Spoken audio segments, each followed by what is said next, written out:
जंगल को मुस्तफा का मदीना बना दिया, हर जर्रे को नजफ का नगीना बना दिया। तूने हुसैन मरने को जीना बना दिया, तूने हुसैन मरने को जीना बना दिया। अल्लाह तबारक व तआला कुरान के अंदर इरशाद फरमाता है, इन्नल्लाहा मअस-साबिरीन, जिसका तर्जमा ये होता अल्लाह साबिरों के साथ है। अल्लाह किसके साथ है? साबिरों के साथ है। अल्लाह जाबिरों के साथ नहीं। करबला के अंदर अल्लाह साबिरों के साथ। आज अगर आपके गांव में, आपके भाई भाई में, आपके पटीदारी में, आपके चचा और भतीजे में अगर आपसी इख्तलाफ हो जाए, आपसी झगड़े हो जाएं, और एक जुल्म पे जुल्म कर रहा हो और एक सब्र पे सब्र कर रहा हो, तो समझ लेना कि जुल्म करने वाला ये हुसैनी नहीं हो सकता, और जो हुसैनी है वही तो सब्र करने वाला हो सकता है। वही सब्र करने वाला है जो हुसैनी है, और जुल्म करने वाला एक यजीदी है। मगर इमाम हुसैन करबला की धरती पर एक इम्तिहान के लिए गए थे। आका हुसैन को सारी चीजें मालूम थी कि करबला पे जाएंगे, जालिम हमें सताएंगे, हमारी गर्दनें मार दी जाएंगी, हमारे बच्चों को शहीद कर दिया जाएगा।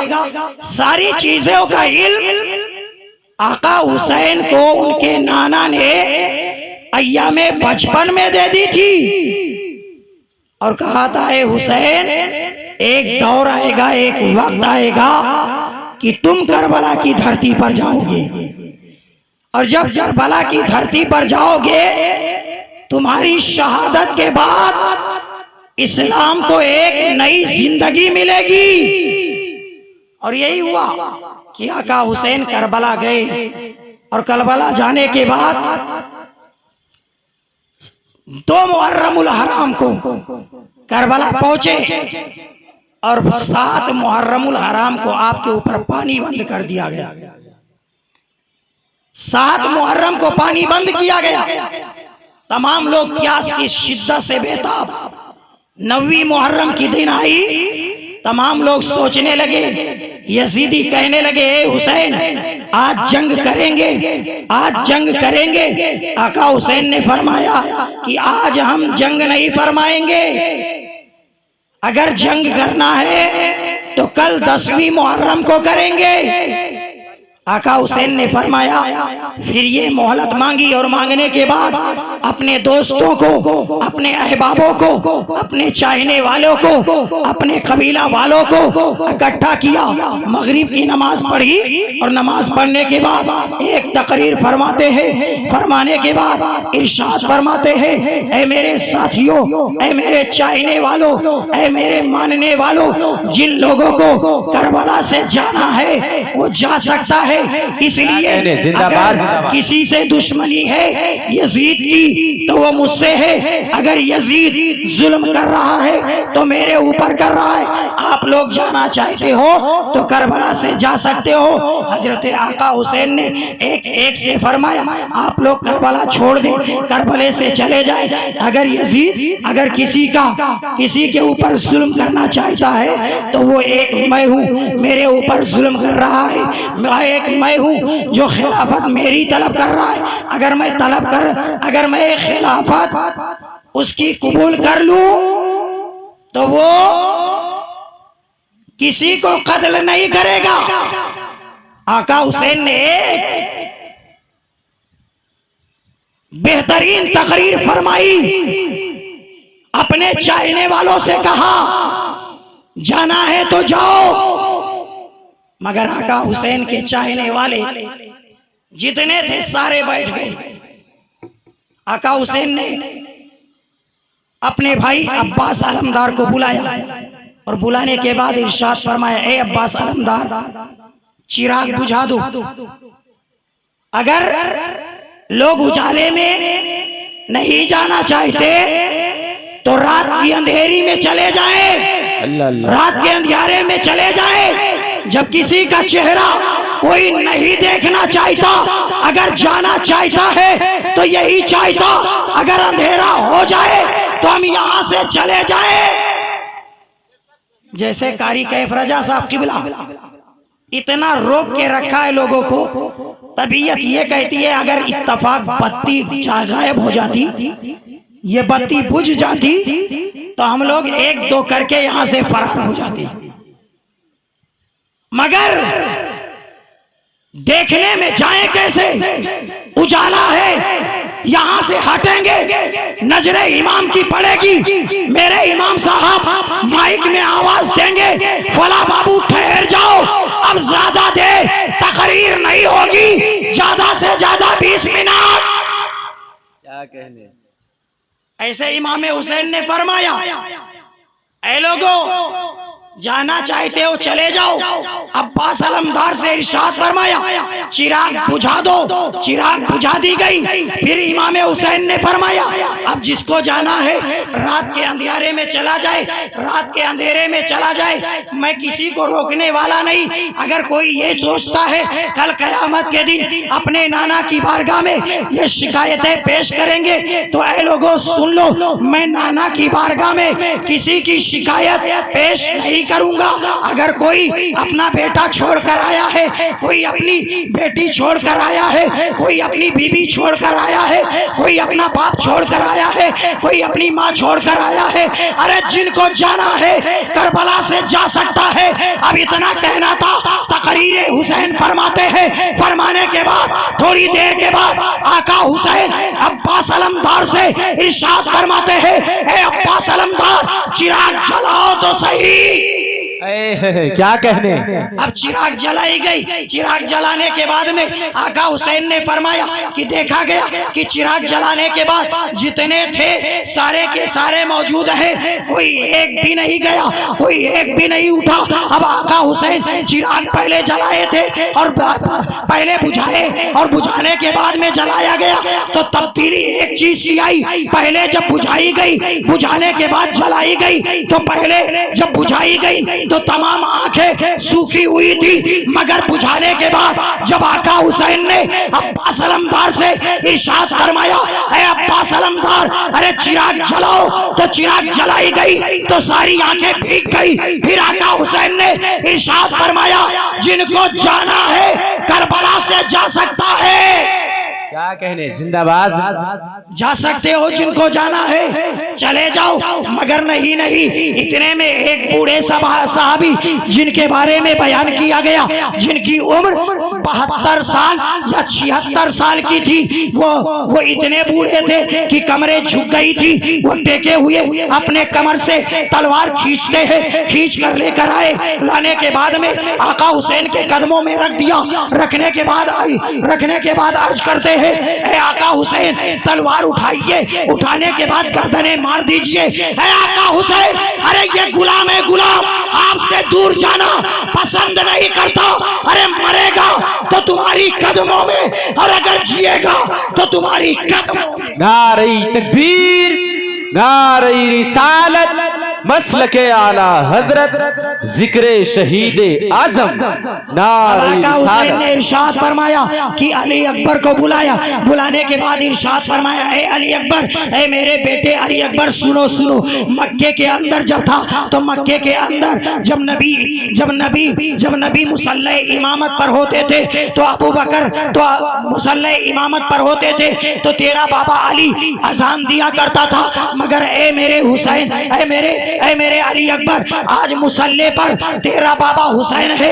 ए अली अकबर अजान तुम कहो। अब अजान कही गई। अजान कहने के बाद में आका हुसैन ने फरमाया, ए अली अकबर मैदाने करबला चले जाओ और करबला का जायजा ले लो, करबला के मैदान को घूम लो, करबला के मैदान को देख लो। देखो देखो करबला के मैदान में कहाँ गड्ढा है, करबला के मैदान में कहाँ रेत है, करबला के मैदान में कहाँ कंकर है, करबला के मैदान में कहाँ मिट्टी है। है, तमाम चीज का जायजा ले लो। अली अकबर गए, जाने के बाद करबला के मैदान का जायजा लेने लगे। और जब करबला के मैदान का जायजा लेने लगे, करबला का मैदान देख रहे थे, एकाएक देख रहे थे, तमाम चीजों पर नजरें जमाए रहे थे। एकाएक क्या देखा, एक बूढ़ी औरत है जो आधा दुपट्टा अपने सर के ऊपर रखे है और आधे दुपट्टे से अपना चेहरा ढाके हुए है और आधे दुपट्टे से करबला की रेत को बहार रही है, करबला की जमीन बहार रही है। इतने में अली अकबर देख कर आए। आने के बाद इमाम हुसैन ने इरशाद फरमाया, ए अली अकबर, करबला गए थे? कहा मैदान गया था। कहा मैदान घूम कर आए? कहा मैदान घूम के आया। कहा क्या चीज देखी? कहा है मेरे बाबा, एक चीज बड़ी हैरत अंगेज देखी है, एक चीज बड़ी हैरत अंगेज देखी है, दिमाग को झिझोड़ने वाली चीज देखी है। कहा क्या देखा? कहा मैदान के अंदर जब मैं घूम रहा था तो एक बूढ़ी औरत को देखी जो सिसकियां भर रही थी, रो रही थी और गिरियावा जारी कर रही थी, आधा दुपट्टा सर के ऊपर रखकर और आधा चेहरा ढककर और आधा से करबला की जमीन बहार रही थी। मेरे नबी के नवासे इमाम हुसैन इरशाद फरमाते हैं, ए अली अकबर, अरे मैदाने करबला में अपने दुपट्टों से जो करबला बहार रही थी, क्या तुम जानते हो वो औरत कौन है? कहा बाबा मुझे ये मालूम नहीं, मगर रो रही थी और करबला की धरती बहार रही थी। इमाम हुसैन ने इरशाद फरमाया, ए अली अकबर, अरे वो मेरी माँ फातिमा ज़हरा है। जिंदाबाद जिंदाबाद, क्या कहने, वो मेरी माँ फातिमा ज़हरा है जो मदीने से छोड़कर करबला चली आई है अपने बेटे का इम्तिहान देखने। ये आका हुसैन है जो करबला की धरती पर गए तो जाने के बाद में जुल्म नहीं बल्कि सब्र दिखाई है। आज कुछ लोग कहते हैं आका हुसैन पानी के लिए तड़पा करते थे, आका हुसैन के काफिला वालों ने पानी के लिए तड़पा है, आका हुसैन के चाहने वालों ने पानी के लिए तड़पा है। नहरे फरात पे पानी था मगर यजीदियों ने एक बूंद पानी न दिया। मैं तो कहता हूँ इमाम हुसैन पानी पीना नहीं चाहते थे, इसलिए नहीं पीना चाहते थे, इसलिए नहरे फरात में हजरत मुस्लिम के दोनों शाहजादों के खून मिल गए थे। आका हुसैन ने फरमाया इसमें हमारे घर के खानदान वालों के बच्चों के खून मिले हैं, इसलिए ये पानी अल्लाह ताला ने हमारे ऊपर हराम कर दिया। क्या कह रहे हैं, बेशक आका हुसैन पानी पीना नहीं चाहते थे, वरना पानी तो आका हुसैन करबला में पैदा कर सकते थे। इसलिए कि मक्के के अंदर उनके दादा ने जब 6 माह, जब ज्यादा से ज्यादा 4, 5, 6 माह के थे और प्यास की शिद्दत बेताब की तो एड़िया रगड़ कर आबे जमजम पैदा फरमाई। और इमाम हुसैन के बेटों के बेटों ने जिनका नाम ख्वाजा गरीब नवाज है, अक्सर व बेशतर लोग जियारत करने के लिए अजमेर की धरती पे जाते हैं। एक वाहिद राजा अजमेर का ख्वाजा मेरा गरीब नवाज नबी के खानदान का चश्मो चिराग अजमेर की धरती पे आया तो पानी बंद की गई जैसे करबला में बंद किया गया, मगर आका हुसैन ने वहां सब्र दिखाई थी, वहां सब्र दिखाना मकसूद था और अजमेर की धरती पर ख्वाजा गरीब को करामत दिखाना था, करामत दिखाना था। जब कुतुबुद्दीन बख्तियार काकी आकर कहने लगे आका अजमेर के राजा ने पहरा बिठा दिया है ना सागर पर, अब पानी मिलेगा नहीं, हम वजू कैसे करेंगे, हम पानी कैसे पिएंगे?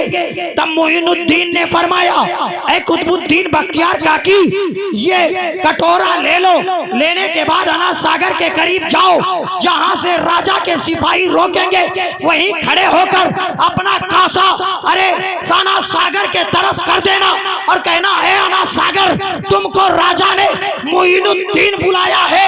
अब इतना कहना था कि ये कासा लेकर गए कुतुबुद्दीन, और जाने के बाद जब राजा के सिपाहियों ने रोका तो कासा आगे बढ़ाते हैं और बढ़ाने के बाद इरशाद फरमाते हैं, ए अनास सागर, तुझको गरीब नवाज बुलाते हैं, इतना सुनना था हुक्मे ख्वाजा। अनास सागर पाया तो कासे में सिमट गया। रावी बयान करते हैं अनास सागर इस कदर सिमटा कि ऐसा महसूस होता था कि अनास सागर में एक जर्रा बराबर पानी कभी था नहीं। बेशक, जिंदाबाद जिंदाबाद। तो इस कदर गरीब नवाज ने पानी को समेट लिया। अगर इमाम हुसैन पानी के ख्वाहिश तगार होते, ख्वाहिशमंद होते, तो अपने बेटे अली अकबर को बुलाते, हे अली अकबर लो कटोरा और जाओ नहरे फुरात पर। अब्बास अलमदार को ये ना भेजते कि ये लेकर तुम पानी लेके जाओ, दरिया में जाओगे, पानी भरोगे, वहां से लौटोगे, हाथें काट दी जाएंगी, सीला छलनी कर दिया जाएगा। है आका उसे ऐसा क्यों करवाया आपने? आप तो कह सकते थे जैसे आपके खानदान के चश्मो चिराग गरीब नवाज ने कटोरा भेजकर पानी मंगवा लिया, ऐसे आप भी तो मंगवा सकते थे। ए अली अकबर जाओ, जाने के बाद पानी ले आओ, और जहां तक जाना अगर यजीदी रोक लेंगे तो वहीं से कटोरा बढ़ा के कह देना, ए नहरे फुरात, तुझको मेरे बाबा बुला रहे हैं, तुझको मेरे बाबा बुला रहे। सारा नहरे फुरात उस कटोरे के अंदर आ जाता, मगर आका हुसैन ने ऐसा नहीं किया। इसलिए मेरे नबी ने फरमाया था, ऐ हुसैन तुम्हें प्यासे इम्तिहान देना है। आला हजरत इरशाद फरमाते हैं, तेरी नस्ले पाक में है बच्चा बच्चा नूर का, तू है ऐने नूर तेरा सब घराना नूर का। मौलाए करीम बोलने में अगर गलती हो गई हो तो उसको माफ अता फरमा। अस्तगफिरुल्लाह अस्तगफिरुल्लाह अस्तगफिरुल्लाह व मा अलैना इल्लल बलाग। अस्सलाम।